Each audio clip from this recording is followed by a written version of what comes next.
Welcome to Female Voices, Life and Loss with your hosts, Teresa Reiniger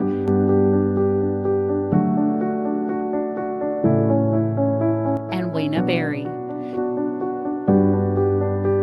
Welcome back to Female Voices, Life and Loss.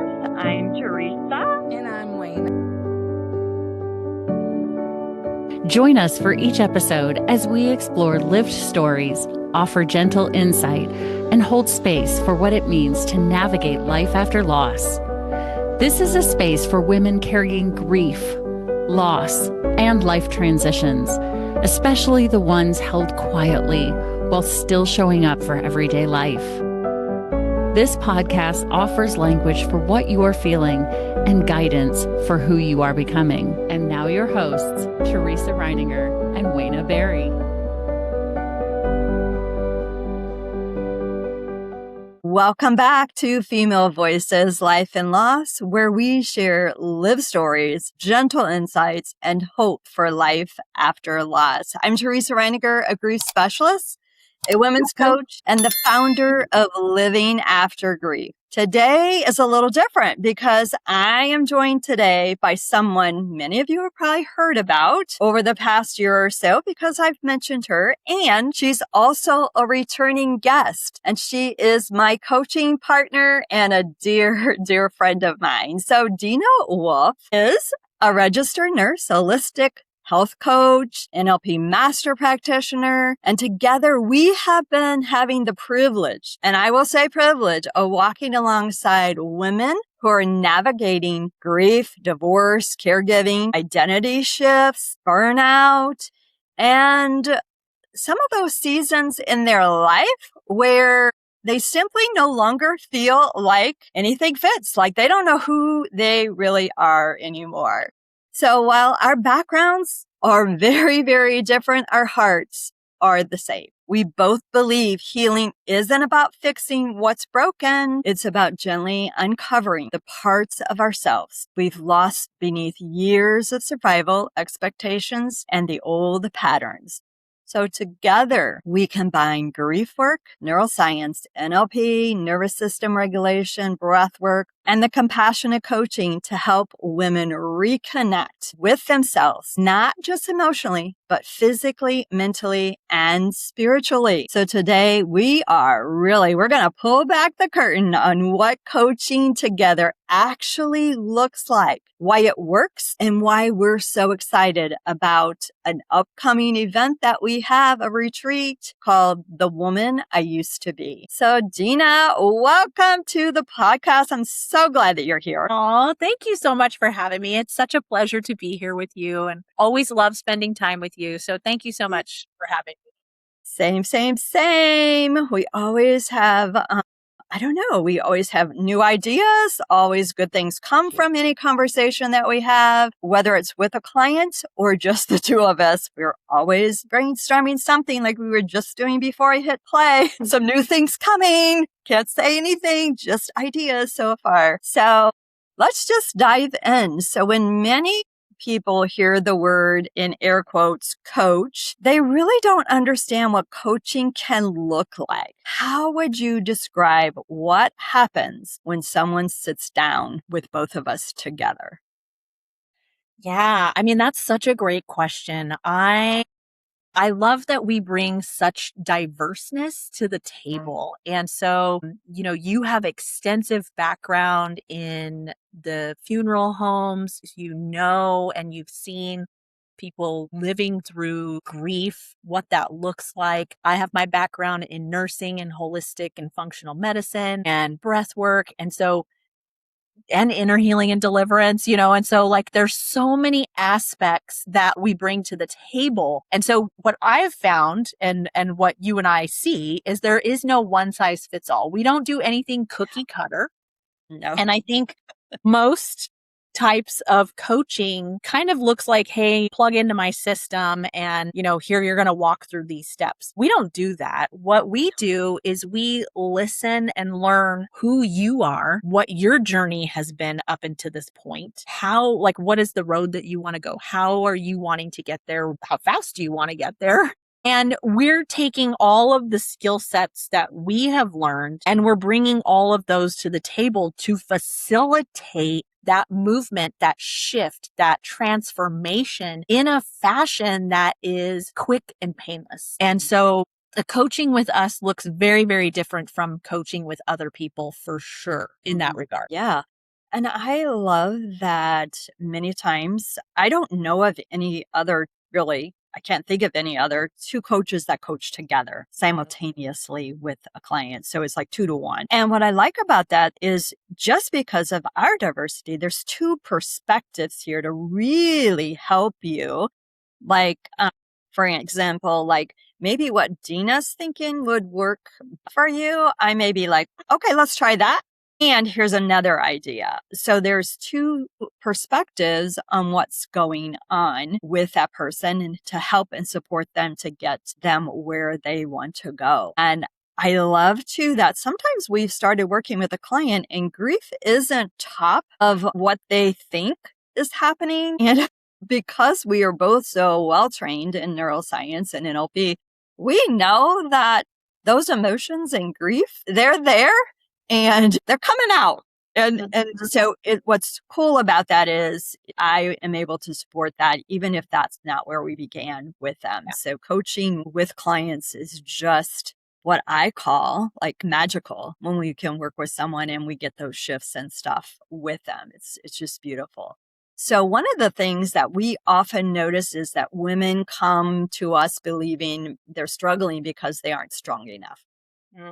And they know and we know that that's rarely the issue. So what are some of the deeper patterns or the limiting beliefs that we often uncover together with these clients?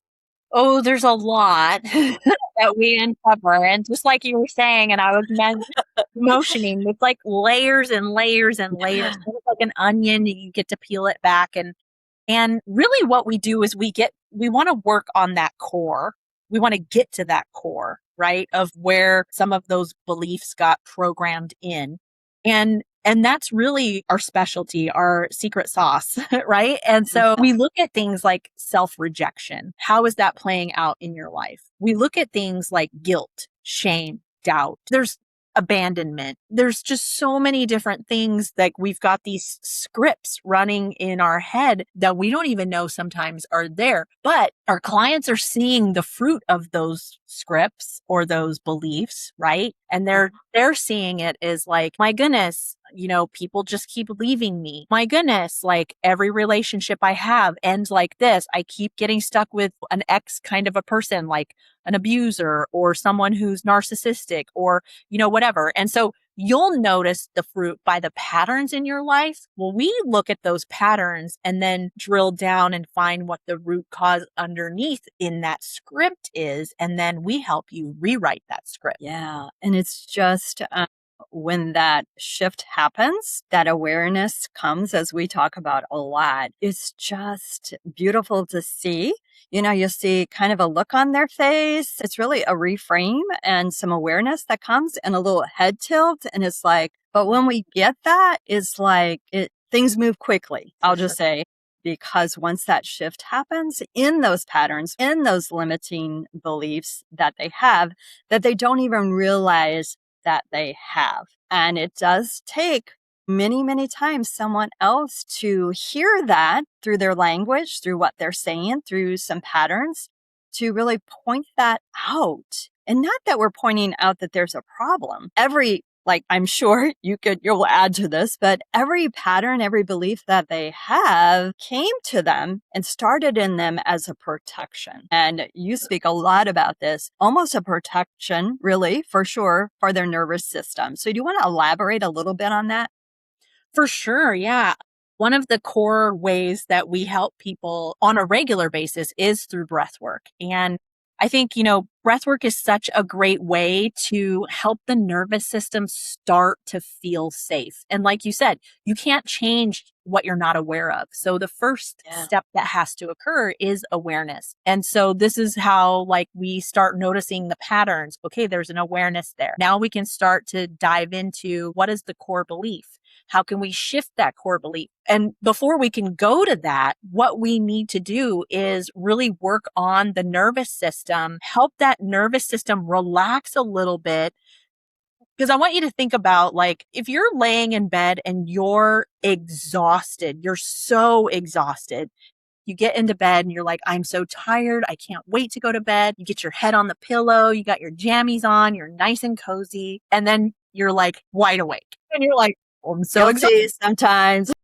Why can't I fall asleep? And you're like, oh my goodness, I'm so wired. So you're tired and wired at the same time. That is very much so a nervous system dysregulation. And so when we're in that dysregulation, is sleep going to happen? No. The thing that we need most cannot happen because we're in such a dysregulated state. When we introduce the breathing and some of the other techniques that we do, and a lot of times, in our coaching, we start with, let's just take a deep breath. And immediately what that does is that allows that nervous system to just say, let's just take the edge off just a little bit. Okay, one more.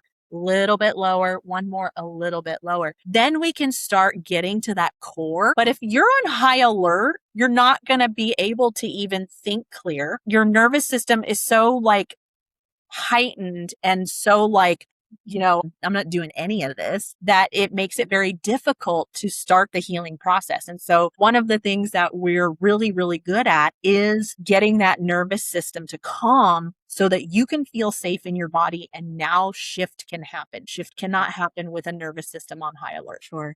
So some of that work, all of that work we have learned through what we'll call NLP, which it is. So neurolinguistics programming. We use that a lot in our coaching. So for someone that has never heard of that before, how would you explain what NLP actually is and why it's so powerful in helping someone create that, I'm going to say, air quotes, lasting change and quicker change? Because like I said at the beginning, what we do together is very magical. Yeah. So I like to take things back to biblical principles because those, in the Bible, it says, my word will not return void. So if it's scripture, it has fruit to it and good fruit.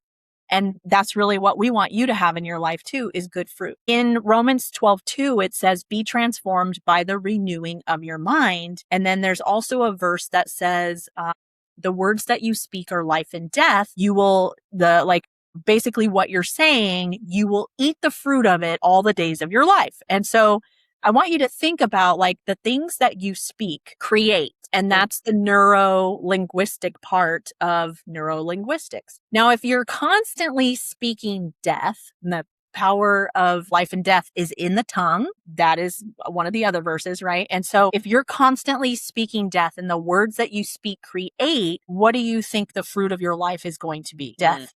Right? Yeah. But if you're speaking life over your life, you will start to see the fruit of that. Neurolinguistics is very much so tied to that. And so you're, out of the mouth, the heart speaks is another verse that we hear a lot. And because the things that we believe come out of our mouth, right? So what we do is we now take that awareness, we calm the nervous system, we take that awareness, we start working on the heart posture, those beliefs that have been kind of programmed in there, right? Because we adopt our beliefs from somewhere. Yes. All from somewhere, right? We either get it through TV, we get it through our parents, we get it through people that we look up to, movies, whatever, right? There's all this programming that we get that makes us believe the things that we believe. Well, if I'm believing lies, the fruit of my life is going to reflect that. But if I can change my beliefs to truthful beliefs and more aligned with who God says I am, then the fruit of that is going to show up as well. Yeah. Yeah. I have a client that I'm working with now, and this came up a couple of weeks ago in our conversation, that she has lost her spouse.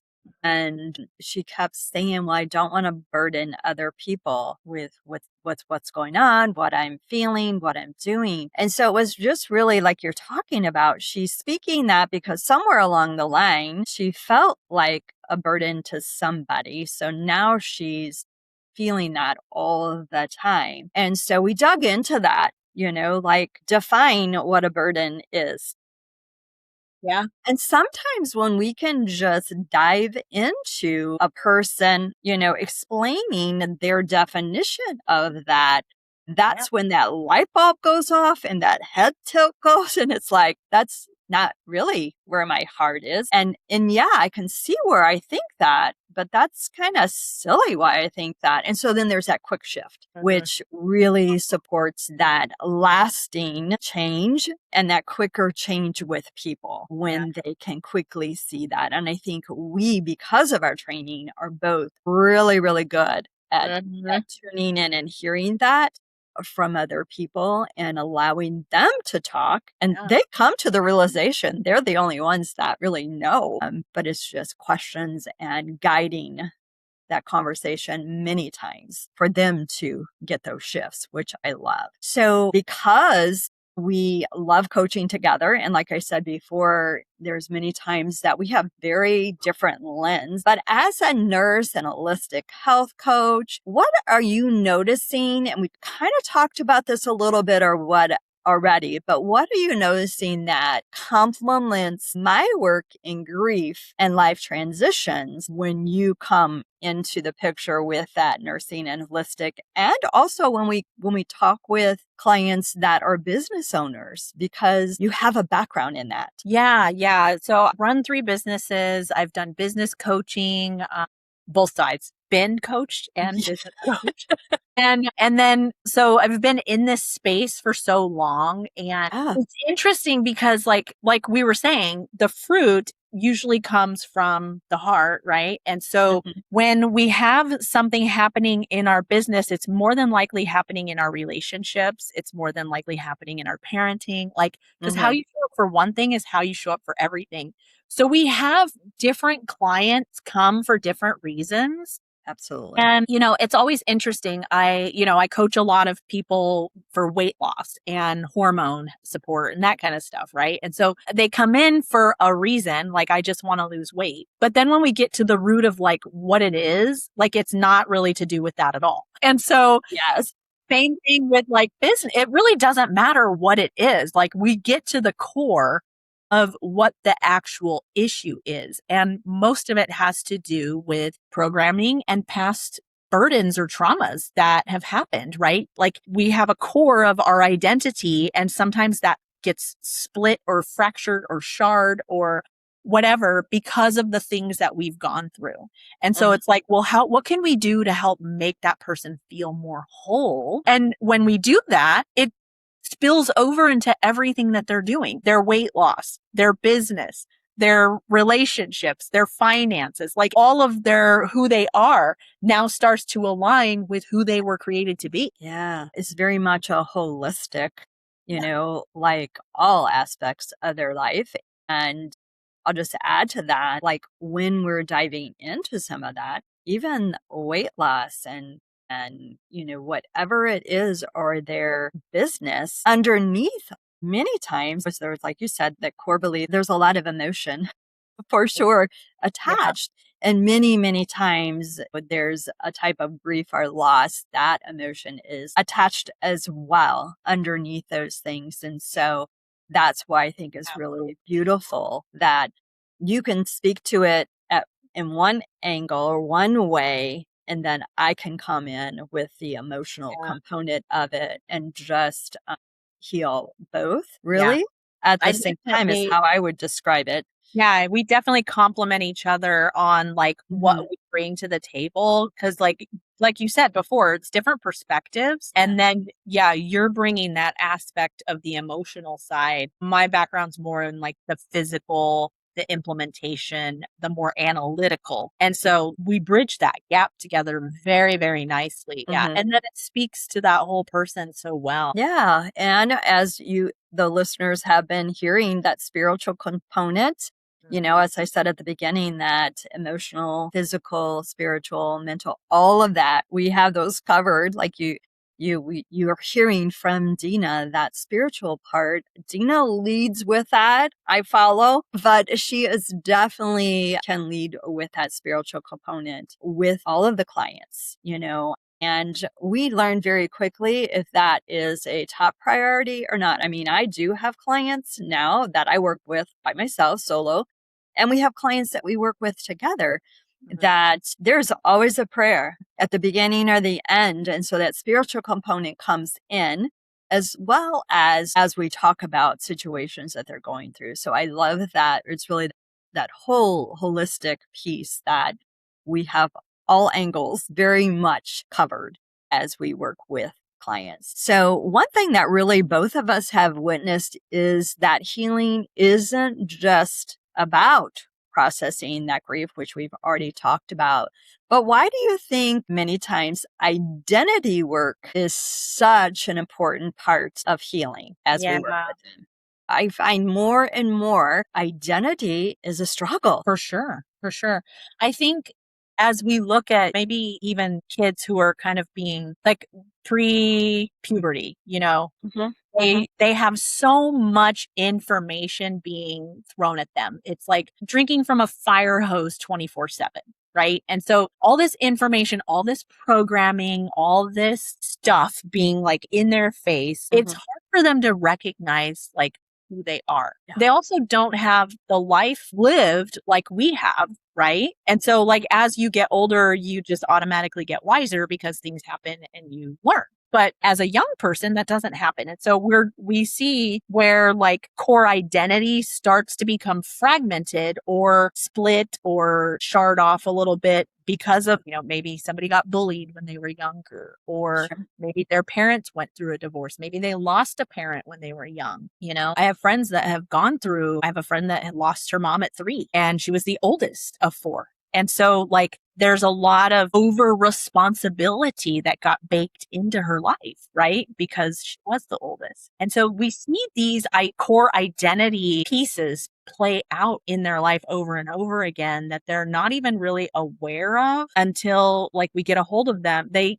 see there's a problem somewhere, right? Now it's our responsibility to get to the core of what that problem is and start working through that core identity. But once we help that core identity get integrated back into who they were designed to be, because in the Bible, it says in Jeremiah, before you were even born, I knew you, through all the days of your life, before there was none. And so even before the foundation of the world, God knew who you were. But like, do you know who you were? Like most people don't, right? Yeah. And they've not done the work to get to know. Most of us don't even sit in silence to even think anymore. And so this becomes, we disassociate quite a bit. And then in that disassociation, we lose who we are. And so what we do then is help you find who you are, who you were designed to be. There's a book that God wrote about you that has all the things that he has for you to accomplish in your journey here. Wouldn't it be nice to know what that is? Yeah. Right? And so like, let us help you figure that out, right? That is something that we love doing. So yeah. And when you were talking about that, I thought of, actually I had a client yesterday and then I had another client today that both of those are front of mind right now with working with them, that identity. One has lost his spouse and, married 30 something years. And prior to that, lived at home. And so her identity is, she wants approval. Yeah. For everything that's done. And she makes decisions or has made decisions because of other people. And now it's like I actually said to her, I'm like, if I went back to your high school friends or your grade school friends, how would they describe you? Not as a mom, not as a wife, not as the daughter you are now, but how would they describe truly you? Because that's where we want to get back to. Like, who are you? What is that core identity of you? But we get very, very stuck in the labels, our roles. Yeah. Everything that we have done for so long that we forget. We can't, it's hard for us to even sit and take the time to figure out who we are. The other client she had become the fixer oldest in her family, and she always took on responsibility of everyone as a fixer. But she came to me because of the loss of a brother. So it's interesting because with that, she was taking on everyone else's grief and not able to do her own grief because she was being the fixer in air quotes for everyone else. And so we needed to really dig into that so that she could put down, like we talk about a lot of times in presentations and stuff, put down everybody else's backpack and let them carry their own stuff. Yeah. Take care of you and only yours. And so it was really releasing all of that from her and carrying what was hers to carry. And not everybody else's, not fixing for everyone else and being responsible for them. Yeah. So, yeah. What? Fine line. And so I do love digging into that with women. And so from that, I just want to share that we have, like I said at the beginning, we have created, I'm super excited about this. We have a retreat coming up, and it's going to be at the Lake of the Ozarks. And it is called The Woman I Used to Be. What does that mean to you, Dena? How would you describe what we're going to do? We've already kind of hinted to it. We've already talked about some of the things that we do, but what would you share about this retreat that we're putting together? Yeah. I mean, like, I feel like it's really for the woman who, maybe you were busy in the roles, raising kids, homeschooling. You were super busy taking your kids to soccer practice or baseball or hockey or whatever. And now they've left the house. And you're like, who am I? Yeah. I don't know what I do with my time now. I don't even know who I am anymore. And like I asked a family member one time, and she was like in her 60s. Well, hey, like if you could do anything you wanted to do, money wasn't an object, you could do anything, what would you do? And they literally just started bawling, and they were just like, I don't even know. I don't even know who I am. And so, or maybe your kids have been gone, and then your husband just passed away. And now you're like, what do? I don't know who I am without him. Yeah. Or you lost a job. You've had this job for 40 years and it was your sole identity. And like, that's all you really know how to do. And now you're like, what do I do? If you're in any of those situations, I'm even also thinking of someone who maybe like they've got kids and their kids don't talk to them. That's a big one. Like this is very common nowadays where, they're like, you're a narcissistic parent and like, I don't want anything to do with you. And then they're like, I don't even know what I did, but they're finding themselves in that role where they're like, I don't really even, if they're grieving because they really don't even feel like they have a child anymore because there's the lack of communication. And so if this is you, this is a wonderful retreat for you because we're going to look at that core identity. And like I talked about earlier, you were put here for a purpose for a time as this. It is written in the Bible and it says that about you. God has written an entire book about the life that you will live here. If you are someone who is like, I don't know my purpose. I don't even know what I'm here to do. This is perfect for you because you will align more with your purpose at our event than you probably have in your entire life. Yeah. Yeah. I'm super excited. Any woman that decides to come. And I love that you gave some really good examples of who this is for, because not knowing who you are happens to a big percentage of women. Many, many times we take on those roles as the people pleaser, as the nurturer, as all of those things. And we do all of these things. And like I said earlier, we kind of carry everyone else's stuff. And then like maybe they're gotten older and they've taken that, or they're no longer with us. And now they're just not sure. So it happens all the time that we don't know. And so that is one of the reasons we're like, let's do this. Let's really help women. And so we do have a 4-day retreat diving into that, helping you find out who you are again. So what were you going to say to that? So about 67% of people are motivated by helping people.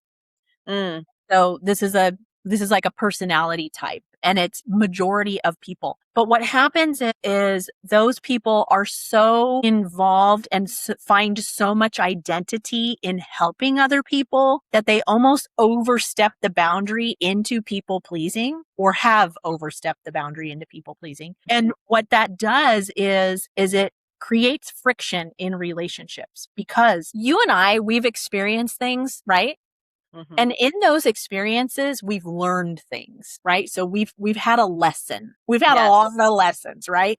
Like, we've been on this earth for quite a while, and we've had a lot of lessons. In those lessons, now, if I keep stepping in to help fix, like, let's say my children, right? Like, I don't want them to experience anything hard, so I'm going to step in and buffer for them those hard things. How are they ever going to learn what God has for them? Yeah. And so there's this really fine line that happens, and it starts to conflict in relationships. And this is how we end up with our kids thinking we're narcissistic, or, even though we're not, like, or whatever, right? But like, we get this label. It's like, okay, we had an argument, so that therefore you're X label or whatever, right? So, yeah. And so knowing, like, your role as a parent, but yet, or anywhere, even your marriage or even in work relationships, right? Not overstepping into territory that's not your responsibility.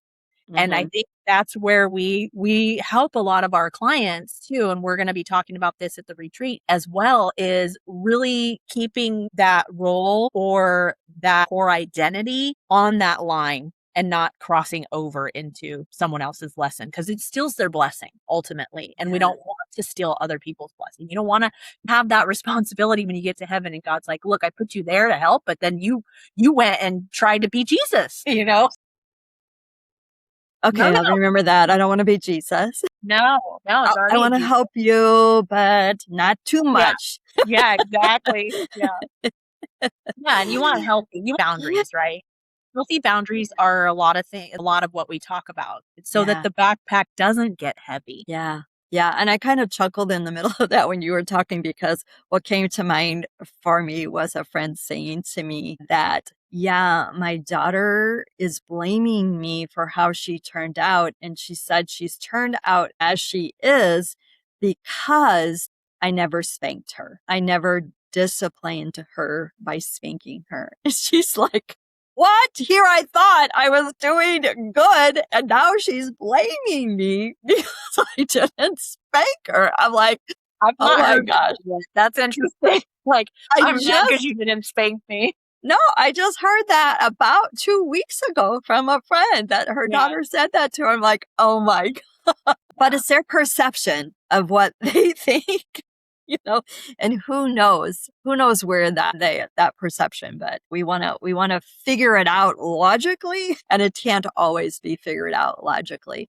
So let's talk just a little bit. We kind of said that's kind of wrap it up. All the things that we have really talked about this whole episode will be probably a good piece of what we do for this retreat. We're going to be doing some breath work. We're going to be doing some deep dive into who you are, some identities and some limiting beliefs, all of those things that we have talked about. So how do you hope those that come to the retreat, what do you hope that they leave with? I believe that they will leave with transformation, more clarity on who they are, their purpose, and have a focus of, like, what is on their scroll. This is the book that God wrote about them. We call it a scroll, and really see the fruit of the beginning of that transformation start to occur even in the retreat. Yeah.